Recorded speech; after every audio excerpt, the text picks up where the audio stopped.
इल्म कीमिया, ये लफ्ज़ सुनते ही जहन में क्या आता है? लेबॉरेटरीज, टेस्ट ट्यूब्स, पेचीदा फॉर्मूले। लेकिन कभी ये सोचा है कि ये सब शुरू कहाँ से हुआ? इसकी जड़ें कहाँ हैं? इस सवाल का जवाब हमें तारीख के एक बहुत ही अहम नाम तक ले जाता है, जाबिर बिन हय्यान, वो शख्सियत जिन्हें बाबाए कीमिया कहा जाता है। लेकिन क्या ये खिताब वाकई दुरुस्त है? क्या हम कह सकते हैं कि जदीद कीमिया का बानी एक ही शख्स था? चलिए इसी सवाल का जवाब ढूंढने के लिए तारीख के उस शानदार दौर में चलते हैं जब साइंस अभी अपने इब्तिदाई कदम उठा रही थी। और जवाब है जी हां, जाबिर बिन हय्यान। मगरब की दुनिया में उन्हें जबर के नाम से जाना जाता है। और ये सिर्फ एक नाम नहीं है, ये एक पूरी दास्तान है एक ऐसे ज़हीन इंसान की जिसने लफ्ज़ी मानों में साइंस की दुनिया का नक्शा ही बदल कर रख दिया। तो आज हम उनकी जिंदगी और काम को समझने के लिए 5 हिस्सों में बात करेंगे। सबसे पहले देखेंगे कि वो थे कौन, फिर ये जानेंगे कि कैसे उन्होंने कीमिया को किस्से कहानियों से निकालकर एक साइंस बनाया, उसके बाद उनके तजर्बाती तरीके, उनकी शानदार दरियाफ्तों और आखिर में उनकी उस मिरास पर बात करेंगे जो आज भी जिंदा है। चलें शुरू करते हैं बिल्कुल इब्तिदा से। आखिर ये जाबिर बिन हय्यान थे कौन और इनकी कहानी कहाँ से शुरू होती है? आइए देखते हैं। अबू मूसा जाबिर बिन हय्यान, इनकी पैदाइश 8वीं सदी में आज के ईरान के इलाके टूस में हुई। लेकिन इनकी जिंदगी का सबसे अहम मोड़ तब आया जब वो इराक के शहर कूफा पहुंचे। कूफा उस वक्त इल्म का एक बड़ा मरकज था और वहीं उन्हें अजीम आलिम इमाम जाफर अस-सादिक की शागिर्दी का शरफ हासिल हुआ। और बस यही वो जगह थी जहां से उनके एक अजीम कीमियादान बनने के सफर का आगाज हुआ। अच्छा, जाबिर के काम की अहमियत समझने के लिए हमें पहले उस दौर को समझना होगा जिसमें वो रह रहे थे। उनसे पहले कीमिया का मतलब क्या था? सच पूछें तो ये साइंस कम और एक पुरअसरार फन ज्यादा था। जादू, टोने और खुफिया इल्म की एक दुनिया। देखिए, जाबर से पहले कीमिया का मतलब था पुरअसरार और खुफिया इल्म। ये लोक कहानियों और जादू पर मबनी था। इसका सबसे बड़ा मकसद क्या था? बस किसी तरह सस्ती धातुओं को सोने में बदल दिया जाए। लेकिन जाबिर ने आकर कहा नहीं। उन्होंने इस पूरी सोच को जड़ से उखाड़ फेंका। उन्होंने कहा कीमिया का मकसद जादू करना नहीं बल्कि मादे को समझना है। ये मुनज़्ज़म, तजुर्बाती और मुशाहदे और सबूत पर मबनी होना चाहिए। और यही वो नुक्ता है जहां जाबिर की असल ज़हानत सामने आती है। उनका सबसे बड़ा कारनामा उनकी दरियाफ्तें नहीं थीं, बल्कि वो तरीक़ा था जो उन्होंने दिया। एक इनकलाबी ख्याल कि इल्म सिर्फ किताबों या बातों से नहीं बल्कि उसे लैब में अपने हाथों से तजुर्बा करके साबित करना ज़रूरी है। इनका ये कौल इनके पूरे फ़लसफ़े का खुलासा है। वो कहते थे कि कीमिया में सबसे ज़रूरी चीज़ अमली काम और तजुर्बात हैं। क्यों? क्योंकि जो तजुर्बा नहीं करता वो कभी महारत हासिल नहीं कर सकता। सादा अल्फाज में थ्योरी बगैर प्रैक्टिस के कुछ भी नहीं। और यही वो उसूल था, बिल्कुल यही, जिसने जदीद साइंस की इमारत खड़ी की। अब सिर्फ बातें तो नहीं थी ना, अपने इस नज़रिए को अमली जामा पहनाने के लिए उन्होंने कई आलात भी बनाए। उनमें सबसे मशहूर है अम्बीक। आज हम इसे एलम्बिक के नाम से जानते हैं।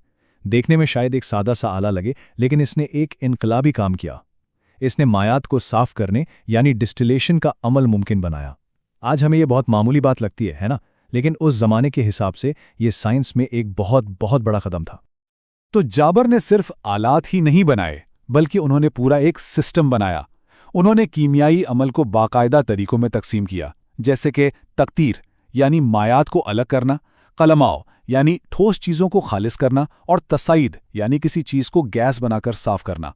और दिलचस्प बात यह है कि ये सारे तरीके डिस्टिलेशन, क्रिस्टलाइजेशन, सब्लिमेशन आज भी दुनिया की हर केमिस्ट्री लैब में इस्तेमाल होते हैं। और इन सब की बुनियाद जाबिर बिन हय्यान ने रखी थी। तो सोचें, जब आपके पास एक मुनज़्ज़म तरीका हो, सही आलात हों और तजुर्बे का जज्बा हो, तो क्या होता है? जी हां, हैरत अंगेज दरियाफ्तें होती हैं। और जाबिर के साथ भी बिल्कुल ऐसा ही हुआ। उन्होंने वो काम किए जो उनसे पहले किसी ने नहीं किए थे। तारीख में पहली बार उन्होंने कई अहम तेजाबों को अलग किया। Nitric acid, hydrochloric acid, sulphuric acid, यहाँ तक कि उन्होंने लीमू से सिट्रिक एसिड और सिरका से एसिटिक एसिड को भी अलग करके दिखाया। ये वो तेजाब हैं जिनके बगैर आज की जदीद इंडस्ट्री का तसव्वुर भी नहीं किया जा सकता। और फिर उनकी एक ऐसी दरियाफ्त सामने आई जिसने तो सबको दंग कर दिया। उन्होंने एक्वा रेजिया नामी एक महलूल तैयार किया। ये कोई आम महलूल नहीं था, ये इतना ताकतवर था कि ये सोने को, जी हाँ, सोने को भी पिघला सकता था। एक ऐसा काम जिससे इससे पहले लोग नामुमकिन मानते थे। ये उनके इल्म और महारत का एक जबरदस्त सबूत था। देखें, जाबिर का कमाल सिर्फ नई चीजें बनाना नहीं था, बल्कि वो चीजों को मुनज़्ज़म भी करते थे। उन्होंने पहली बार मादों की दर्जाबंदी की।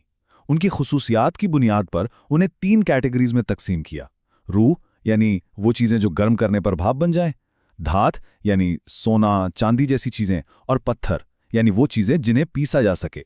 अब ये क्लासिफिकेशन शायद आज बहुत सादा लगे, लेकिन जरा सोचें, ये जदीद पीरियोडिक टेबल की तरफ इंसान का पहला नन्हा सा कदम था। जाबिर बिन हयान की जिंदगी तो खत्म हो गई, लेकिन उनका काम, उनके ख्यालात, वो एक ऐसी मिरास छोड़ गए जो सदियों तक इल्म की दुनिया को रोशन करती रही।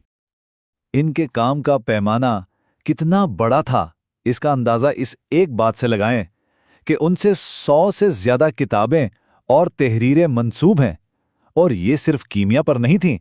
इनमें फ़लसफ़ा, मंतिक और कई दूसरे उलूम भी शामिल थे। ये एक हमाजहत शख्सियत थे। और उनके इल्म का सफ़र उनकी वफ़ात के बाद भी रुका नहीं। कई सौ साल बाद 12वीं सदी में जब उनकी किताबों, ख़ास तौर पर किताब अल-कीमिया का लातीनी ज़ुबान में तर्जुमा हुआ, तो जैसे यूरोप में इल्म का एक धमाका हुआ। 13वीं सदी से लेकर 17वीं सदी तक जेबेर यानी जाबिर की किताबें यूरोप के साइंसदानों के लिए केमिस्ट्री की सबसे बुनियादी और मुस्तनद किताबें बन गईं। तो खुलासा ये है कि आज हम जिस जदीद केमिस्ट्री को जानते हैं, उसकी बुनियादें बराह रास्त जाबिर बिन हयान के काम पर खड़ी हैं। उनका तजुर्बाती तरीक़ा, उनकी दरियाफ्तें, इन सब ने 1000 साल से भी ज़्यादा अरसे तक पूरी दुनिया के साइंसदानों की रहनुमाई की। तो आखिर में ये कहानी हमें एक अहम सवाल के साथ छोड़ जाती है। सोचिए, तारीख में जाबिर बिन हयान जैसे और कितने ही ज़हीन लोग होंगे जिनके काम पर आज हमारी जदीद दुनिया की इमारत खड़ी है, लेकिन वक्त की गर्द ने जिनके नाम हमसे छुपा लिए हैं।